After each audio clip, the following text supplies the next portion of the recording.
SIACS acusa a Câmara Municipal de São Domingos de violação de direitos e liberdade sindical dos funcionários.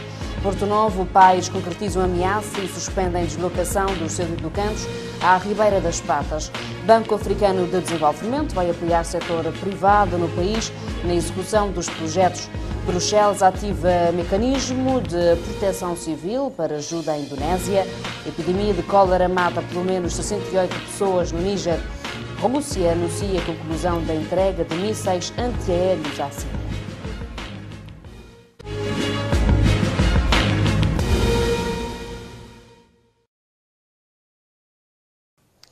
Boa noite, seja bem-vindo. Pais encarregados de educação na freguesia de Santo André, no Porto Novo, suspenderam no início desta semana a deslocação dos seus educandos à Ribeira das Patas para frequentarem as aulas no quadro da implementação da nova matriz curricular. 19 pais encarregados de educação de alguns concelhos na ilha de Santo Antão concretizaram a ameaça feita semana passada de suspender a deslocação todos os dias à Ribeira das Patas dos 26 alunos do 5º e 6º ano, na faixa etária dos 10 e 11 anos, para frequentar as aulas.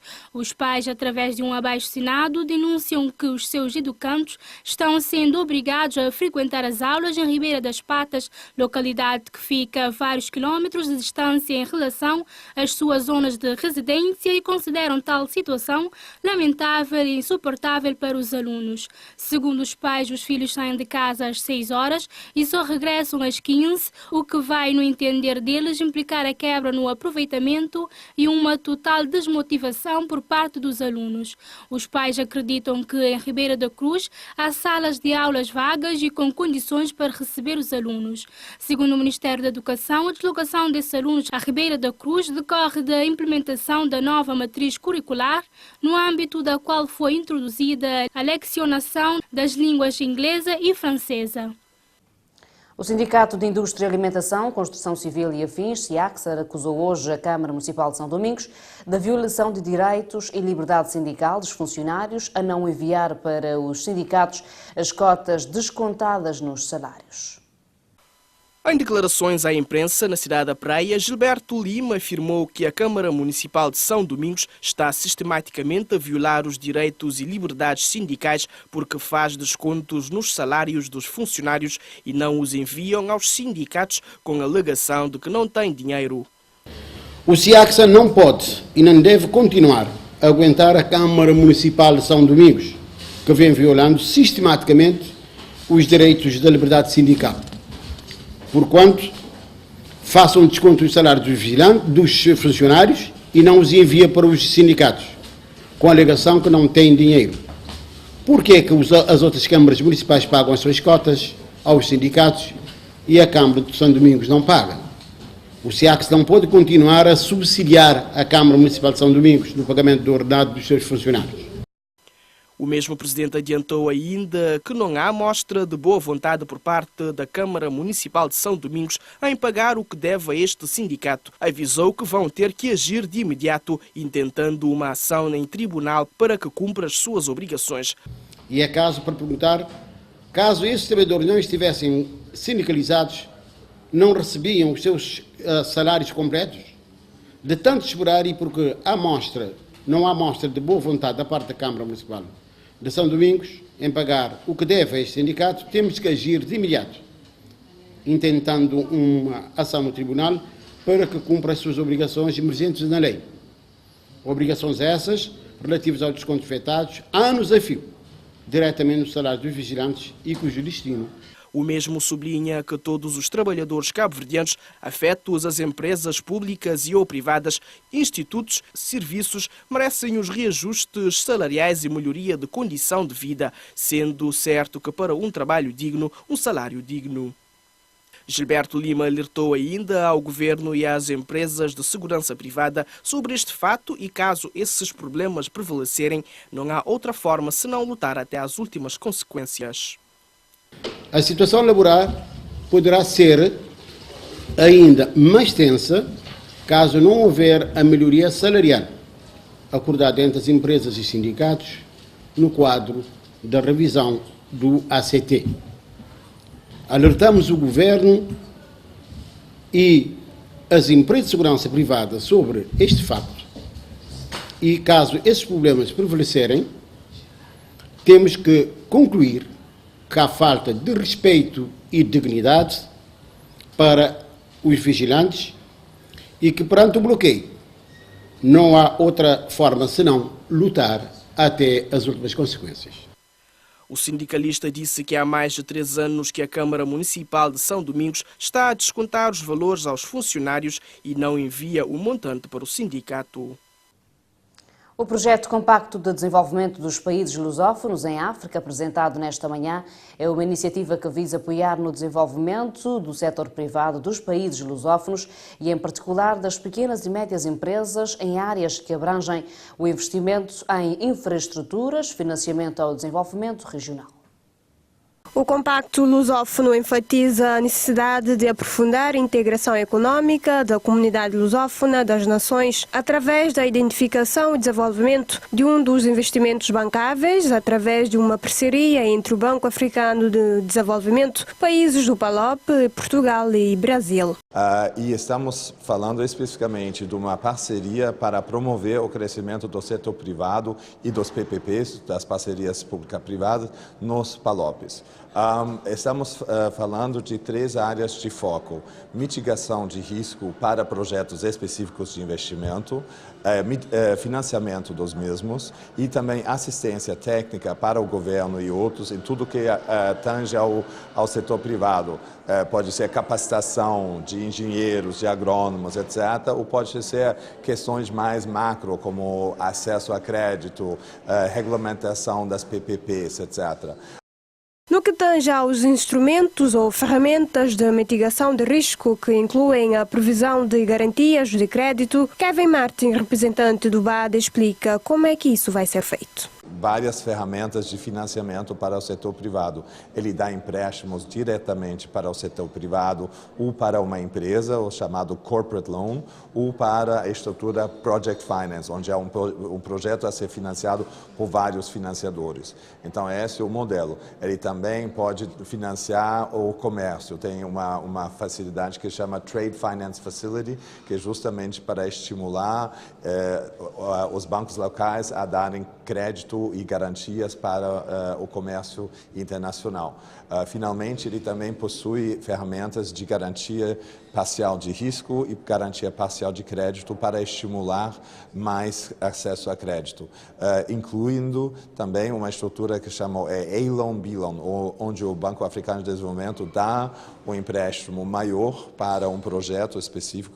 Os projetos a ser apresentados podem estar ligados às áreas como energia renovável, água e saneamento, agrobusiness e toda a cadeia de valores do agronegócios, desde que tenham um impacto específico, rentabilidade econômica e financeira. Mas, neste momento, não existe ainda nenhum projeto aprovado, conforme sublinha o secretário de Estado para as Finanças, Gilberto Barros. A missão do BAD é forçosamente articulada com o governo. E nós também articulamos com o setor privado, mas na verdade ainda não há projeto aprovado.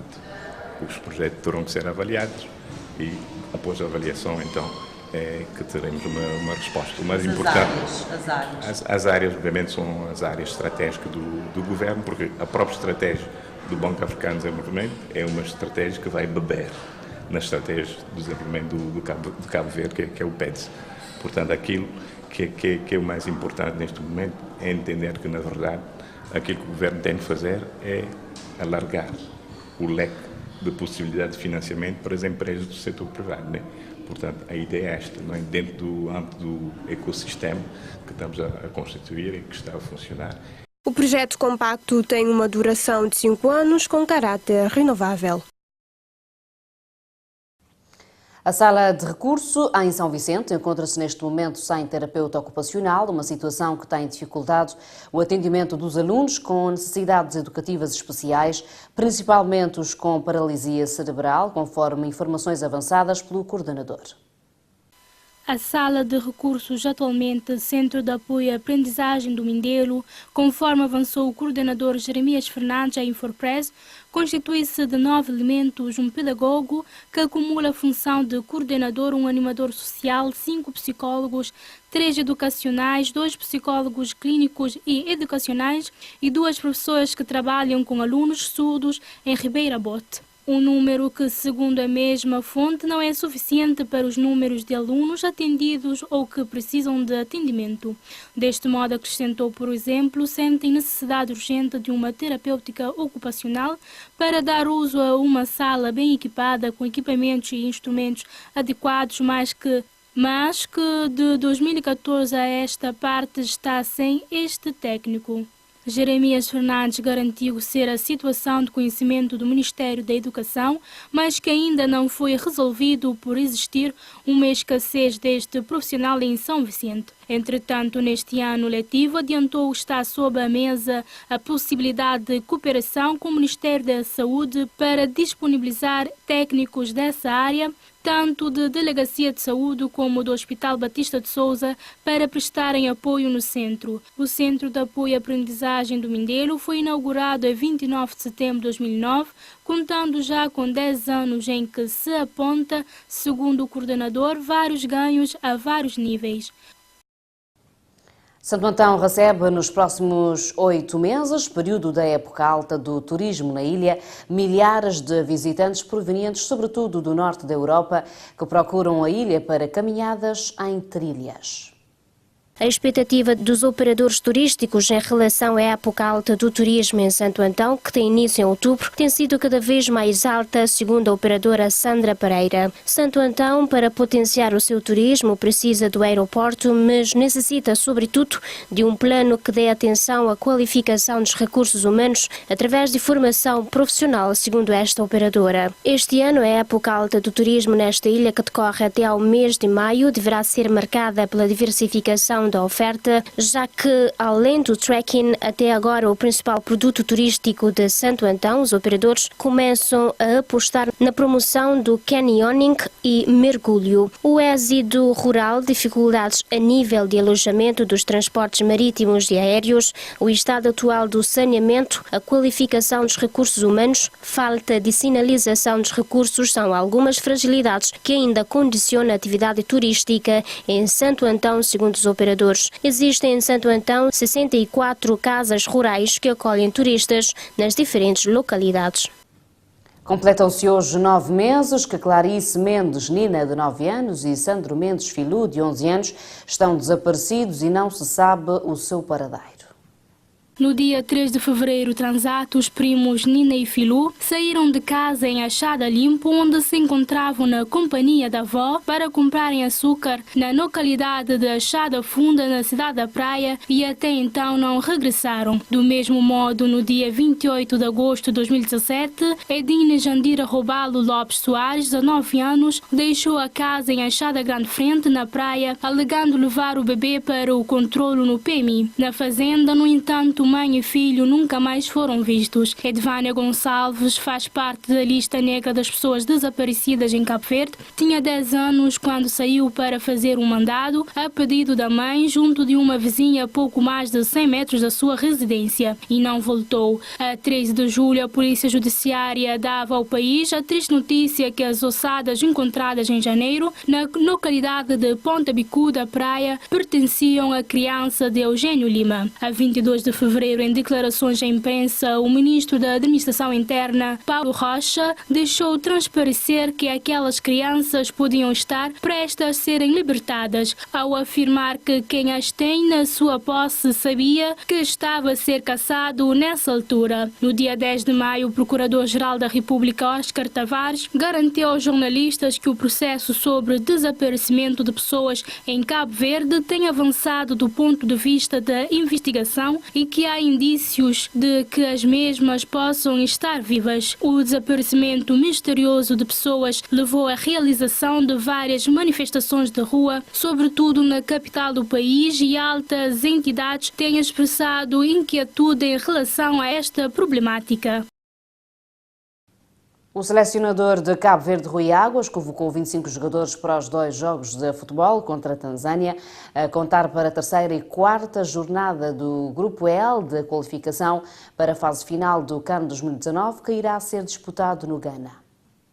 O destaque para as mais recentes convocatórias do técnico da Seleção Nacional de Futebol, Rui Águas, vai para a chamada de 2 jovens que atuam em clubes locais. Anderson Gomes, do Batuque, de São Vicente, e Cleiton Mendonça, do Esperança da Calheta, de São Miguel, são as caras novas nos Tubarões Azuis. Ainda consta num jornal online que o técnico português chamou também pela primeira vez o jovem jogador Bruno Leite, que atua no Augsund, na Noruega. Da lista dos convocados figuram 6 jogadores que atuam em Portugal: Márcio Évora, do Cova da Piedade, Thierry Graça e Dinei Borges, do Estoril, Tiago Almeida, do Académico de Viseu, Carlos Ponque, do Aves e Babanco, do Feirense. Entre os ausentes constam-se os guarda-redes e habitual titular da seleção de Cabo Verde, Vozinha, a contas com uma lesão contraída ao serviço do seu clube em Chipre, bem como o capitão Marco Soares. De volta à seleção nacional estão o central GG e o avançado Eldon. Na lista dos 25 convocados constam os guarda-redes Márcio Évora, Elber Lopes e Thierry Graça, os defesas Tiago Almeida, Carlos Ponque, GG, Fernando Varela, Dinei Borges, Steven Fortes, Stopira e Nivaldo Santos, os médios Babanco, Jeffrey Fortes, Nuno Rocha, Bruno Leite, Platini e Cleiton Mendonça, e os avançados Garry Rodrigues,